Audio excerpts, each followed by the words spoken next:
하고 그는 그때 말했다. 이 뜨거운 정열의 셀린 역시 그 이상의 정열로서 그를 사랑하고 있는 듯이 보였다. 그는 추남이긴 하지만 진정코 셀린의 우상이라 믿어버리고 있었다. 그는 베르비디아의 아폴로의 우함보다는 차라리 그의 씩씩한 육체를 선택한 것이라고 로체스터 씨는 확신했다. 그래서 에어씨, 프랑스의 천사 같은 여인이 영국의 난장이를 선택해서 은총을 베풀어 준다 싶어 미련한 나는 너무 감격하고 기뻐한 나머지 호화로운 호텔 생활을 시키고 하녀와 마차와 다이아몬드며 귀중한 레이스에 캐시미어 의상 따위를 제공하면서 지나치게 사치한 생활을 하게 했던 거요.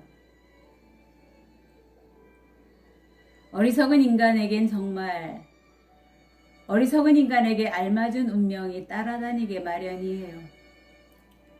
나는 셀린이 전혀 예상도 못하고 있던 어느 날 밤 느닷없이 그녀를 찾아갔었소. 그녀는 없더군. 무더운 밤인데 나는 파리거리를 돌아다니기에 지쳐서 잠시 그 셀린의 방에 앉아 있었다오. 조금 전까지 그녀가 있었던 모양이라 그 방엔 그녀가 남긴 향기가 약간 풍기고 있더군. 그녀가 애용하는 향료인 사향 아니면 용연향 냄새였소. 잠시 후 나는 그 숨막힐 듯한 향수 냄새와 온실에서 가꾼 꽃의 향기에 가슴이 좀 답답해져서 창문을 열고 발코니에 나갔던 거요. 마침 달밤이고 가스등이 켜져 있는데 바람도 없는 조용한 밤이더군. 나는 거기에 앉아 시가를 꺼냈어. 잠깐 실례해요. 시가를 피워야겠구려. 그는 얘기를 중단하고 시가를 꺼내어 불을 붙였다. 그 연기가 스며드는 듯한 흐린 날씨의 의기 속에서 향기로운 냄새를 풍겨준다. 그는 또 말을 이었다. 그 무렵에 나는 봉봉도 좋아했거든요. 초콜릿이 들어있는 그걸 천한 말씨라서 미안한데 질겅질겅 씹기도 하고 담배를 피우기도 하면서 번화한 한기를 근처의 극장으로 향해 가는 마차의 행렬을 바라보고 있는데 아름다운 영국말 두 필이 끄는 고상한 상자 모양의 마차가 문득 눈에 띄었죠. 짐작한 대로 그 마차는 호텔 현관에 멎더니 내 정부, 오페라 댄서인 애인에겐 꼭 어울리는 말이죠. 그녀가 마차에서 내리지를 않겠소? 외투에 감싸여 있었지만 마차의 발판에서 가볍게 뛰어내렸을 때 옷자락 사이로 얼핏 보인 조그만 발을 보고 이내 그녀인 줄 알게 됐던 거예요. 나는 하마터면 발코니에서 몸을 내밀어 오, 내 천사여 하고 속삭일 뻔했어. 사랑하는 사람에게만 들리는 나직한 목소리로요. 그런데 그녀를 따라 또 한 사람이 내리는 거요. 역시 외투는 입고 있지만 포석 위에 딸깍하고 소리를 내는 건 박차가 달린 구두 뒤축이고 아치 모양의 호텔 정면을 지나서 오는 건 실크 햇이 아니겠소? 나는 발코니에 꼼짝 않고 가만히 있었소. 이제 곧 두 사람이 들어올 거야 하고 나는 생각했소. 엿볼 준비를 해둬야지 생각하면서 창문 틈으로 손을 밀어 넣어 안방을 들여다볼 수 있을 만한 여유를 남기고 커튼을 끌어놓고는 그들의 사랑의 속삭임을 엿들을 수 있을 만한 틈을 주고 창문을 닫았소. 그리고 발소리를 죽이고 의자에 되돌아와서 다시 앉는 순간 두 사람이 거실에 들어온 거예요. 그러자 나는 얼른 눈을 커튼 틈에 댔소. 셀린의 하녀가 와서 램프를 켜 탁자 위에 놓더군요. 그러니 두 사람의 모습이 눈앞에 뚜렷이 나타났어. 두 사람은 망토를 벗었어요.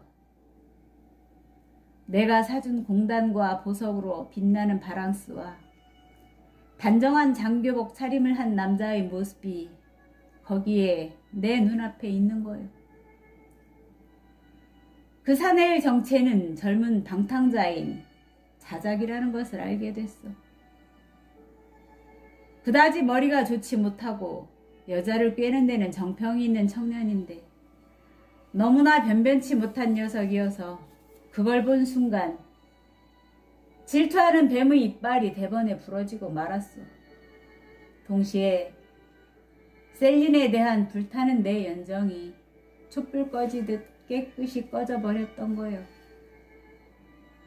이런 하찮은 연적 때문에 나를 배신하는 여자라면 굳이 사랑 싸움을 벌일 가치도 없자는가. 그저 침을 뱉어줄 뿐이야. 그녀는 그런 계집이야. 그렇지만 생각해보면 나와 피장파장이 아니겠소? 나는 그런 것도 모르고 그녀에게 빠져 있었으니 말이요. 두 사람은 수다스레 제잘거리기 시작하더군요. 그걸 듣자 나는 학질이 떨어진 것처럼 태연해졌어요. 쓸모없고 타산적인, 털끝만큼도 성의가 없고 의미도 없는 말을 주고받고 있으니 화가 나기보다 넌더리가 나는 게 고작이었어. 그런데 우연히 내 명함 한 장이 탁자 위에 남아 있었기 때문에 내가 화제에 오르게 되었어. 두 사람 다 나를 도마 위에 올려놓고는 자르고 썰고 할 역량도 또 기지도 없어서 가련하고도 치사한 근성으로 나를 헐뜯더군. 특히 셀리는 내 용모와 풍채를 오히려 한결 빛나게 하는 듯한 말까지 입에 담는 거예요. 내가 병신이라고 하잖아요.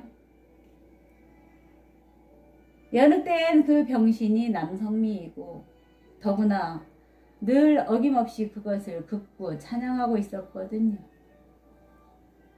그런 점이 당신과는 판이하게 달라요. 두 번째로 당신을 만났을 때 당신은 나를 거침없이 호남자가 아니라고 말했지. 그때 나는 마음속으로 그 여자와 비교해보면서 감명을 받았던 거요. 그리고 이때 아델이 또 달려왔다. 아저씨, 지금 준이 이렇게 말씀드려 달라고 말했어요. 관리인이 만나 뵙고 싶대요. 그럼 얘기를 빨리 끝내야겠군. 나는 창문을 열고 두 사람에게로 성큼성큼 다가갔죠. 그러고는 나의 비호로부터 셀린을 해방시켜 호텔에서 나가달라고 명령했어요. 당분간 필요한 돈을 지갑째 넘겨주고는 아무리 히스테리컬한 소리를 지르든 몸을 바들바들 떨든 그 어떤 애소에도 항의에도 귀를 기울이지 않았어. 자작한테는 불려뉴스에서 만나자고 선언했던 거요. 그 이튿날 아침에 다행히 그와 결투를 할 수가 있어서 삐약삐약 울어대는 갸냘프고 가엾은 병아리의 팔에 총탄을 한 방 먹이고 그들과는 영원히 작별을 했어.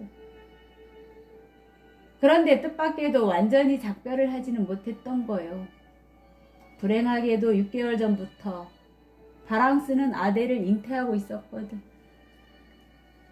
셀린도 그 아기가 내 딸이라고 주장하더군.